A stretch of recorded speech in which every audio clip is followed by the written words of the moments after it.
आज हम गार्डनिंग के दो मोस्ट इम्पोर्टेंट काम करने वाले हैं। पहला, प्लांट्स के लिए सुपर पावर लिक्विड फर्टिलाइजर बनाना, और दूसरा, सीड सो करने के लिए बेस्ट पोटिंग सॉइल प्रिपेयर करना घर में बगैर किसी खर्चे के। और इन दोनों का मेन हीरो होगा हमारा देसी नेचुरल काउ डंग यानी के गाय का गोबर। तो देर किस बात की, चले शुरू करते हैं। अस्सलामुअलैकुम भाइयों और बहनों, वेलकम है आपका C2 बाइट गार्डनिंग पर, और उम्मीद करता हूँ आप सब खैरियत से होंगे।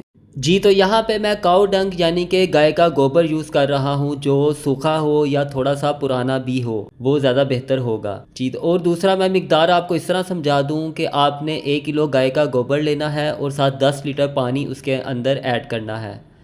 और आप खुद देख सकते हैं कि आप जितनी भी मिकदार यूज़ कर रहे हैं तो पानी आपने 10 लीटर से ज़्यादा ही डालना है। इतना डालना है कि आपका जो गाय का गोबर है वो पानी के अंदर अच्छी तरह जज़ब हो जाए और पानी के अंदर बैठ जाए, क्योंकि हमने इससे लिक्विड फर्टिलाइज़र भी तैयार करना है और साथ हमने पोटिंग सॉइल भी इसी में से निकालनी है।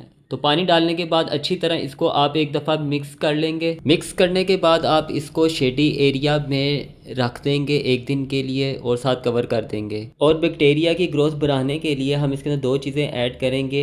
अगर आप भाई के चैनल पर न्यू आए हैं तो काइंडली भाई का चैनल लाजमी सब्सक्राइब करें। जी, तो यहाँ पे हम मॉर्निंग नेक्स्ट डे आ चुके हैं और इसके अंदर 2 चीज़ें ऐड करेंगे जिससे बैक्टीरिया की ग्रोथ बहुत फास्ट हो जाएगी। और उससे पहले हम ऊपर आने की स्पीड फास्ट करते हैं, जो मैं आपको बताने जा रहा हूँ, और इजीली वो आपको घर में मिल जाती हैं। जी, तो यहाँ पे हम यूज़ कर रहे हैं बेसन यानी कि चने की दाल पीसी हुई, और दूसरी हम ऐड कर रहे हैं शक्कर। वैसे आपके पास अगर पुराना गुड़ हो तो वो ज़्यादा बेहतर है, उसको भी आप यूज़ कर सकते हैं। यहाँ पे बेसन को मैं पानी के अंदर ऐड करूँगा, और मिकदार आपने देख लेनी है। इसमें कुछ ज़्यादा मिकदार नहीं चाहिए होती इसकी, बस नॉर्मल मिकदार आपको चाहिए होती है। और अगर घर में पुराना बेसन पड़ा हुआ है 6-7 महीने पुराना तो वो ज़्यादा बेस्ट होगा। जी, तो यहाँ पे हम अब शक्कर को ऐड करते हैं।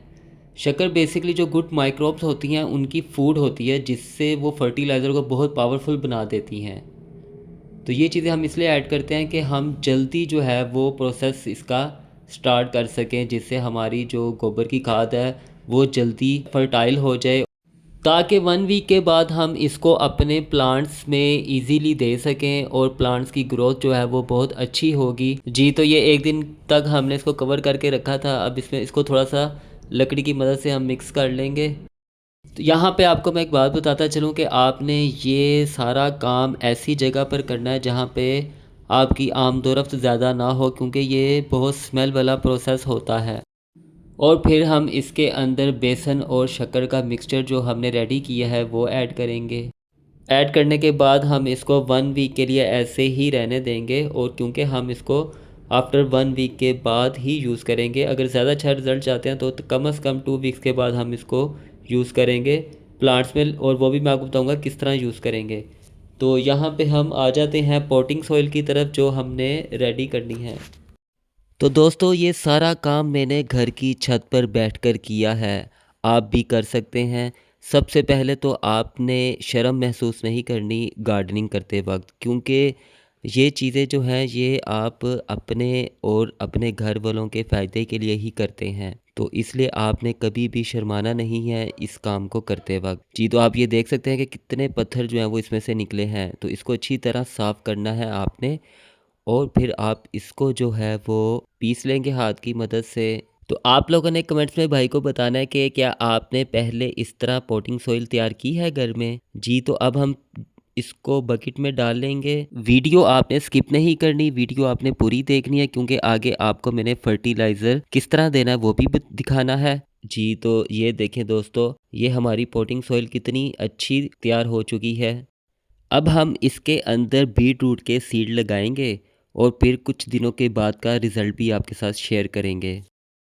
दोस्तों आपको यहाँ पे ये बताना था कि जो आप देख रहे हैं ना, ये पोटिंग सॉइल जो मैंने बनाई है, तो बेसिकली जब आपने इस तरह फर्टिलाइजर को यूज करेंगे, तो जब इसका फर्टिलाइजर आप कंप्लीट यूज कर लेंगे तो पीछे नीचे जो है ना वो इसकी बच जाएगी, खाली मिट्टी टाइप बच जाएगी, गोबर बच जाएगा।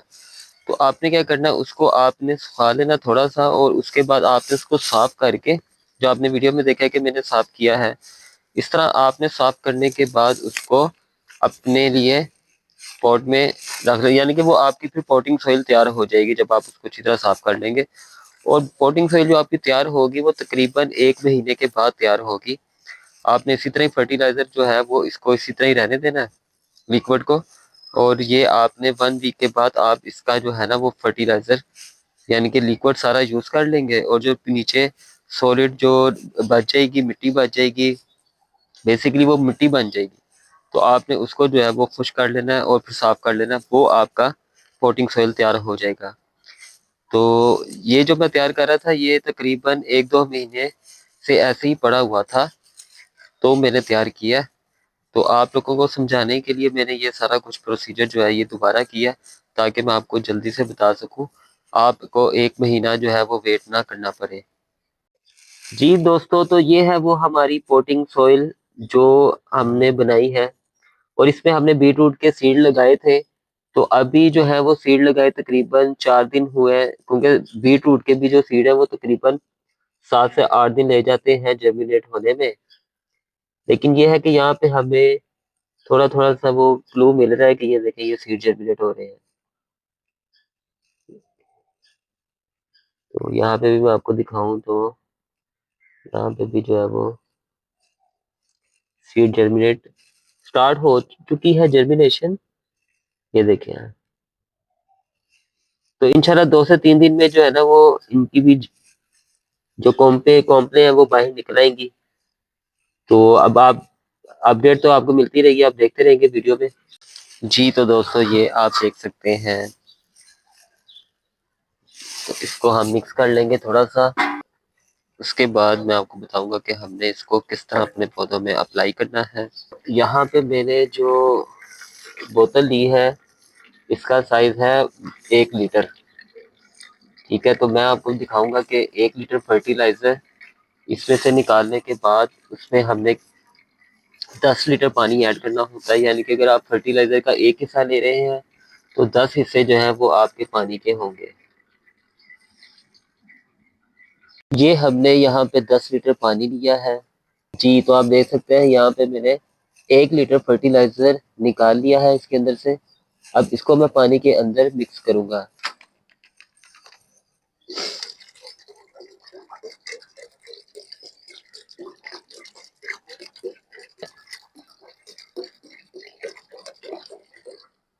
फिर इसको आप मिक्स कर लेंगे।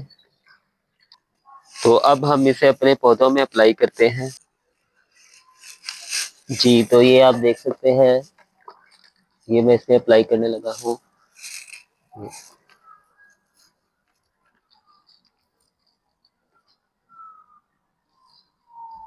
अच्छा, तो ये हमारे पौधों को 25 से 27 दिन हो चुके हैं। तो अब फर्स्ट टाइम पहली दफा इनको जो है वो हम फर्टिलाइजर दे रहे हैं, लिक्विड फर्टिलाइजर।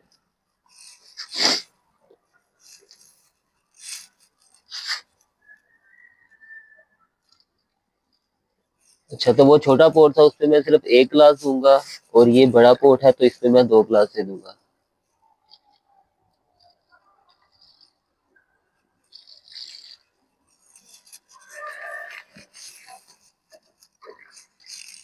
अब आते हैं मूलियों की तरफ।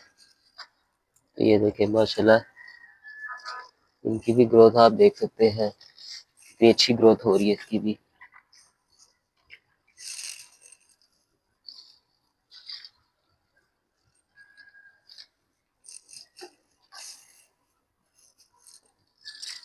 अच्छा, ये जो पौधा है ना, ये इसको अभी इतने दिन नहीं हुए, तो इसलिए मैं अभी इसको नहीं दूंगा फर्टिलाइजर, क्योंकि ये देख रहे हैं यहाँ पे अभी सीड जर्मिनेट भी हो रहे हैं इसमें।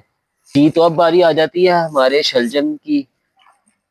तो अब शलजम में देते हैं हम एक फर्टिलाइजर, और ये दोस्तों ये फर्स्ट फर्टिलाइजर इनको मैं दे रहा हूँ। तो ये हमारा बड़ा पोर्ट है तो इसमें भी हम तकरीबन 2 गिलास जो है वो दे देंगे। जब से पौधा लगा मैंने इसमें कोई फर्टिलाइजर नहीं दिया था, ये फर्स्ट टाइम मैं इसमें फर्टिलाइजर दे रहा हूँ।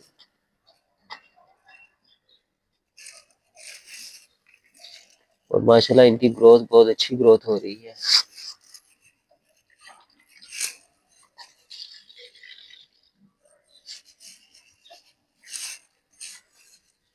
आज मैंने इनको पानी नहीं दिया, इनको ये मैं फर्टिलाइजर ही दे रहा हूँ। और दूसरा ये शलजम के पौधे आप देख सकते हैं कि इसमें जो है ना ये जड़ों वाली सब्जियां, तो इधर अभी गोडी करने की जरूरत नहीं थी हमें। तो अगर आपका पौधा दूसरा बेल वाला है तो आपने फर्टिलाइजर देने से पहले गोडी कर लेना है थोड़ा थोड़ा मिट्टी को, फिर आपने फर्टिलाइजर देना है। तो यहाँ पे पालक को भी आज फर्टिलाइजर दे देते हैं। जी, तो आप देख सकते हैं कि ये हम फर्टिलाइज़र देने लगे हैं। माशाल्लाह पौधों की ग्रोथ बहुत अच्छी हो रही है। ये टमाटर का पौधा है, ये यहाँ पे 2 पौधे लगे हुए हैं टमाटर के।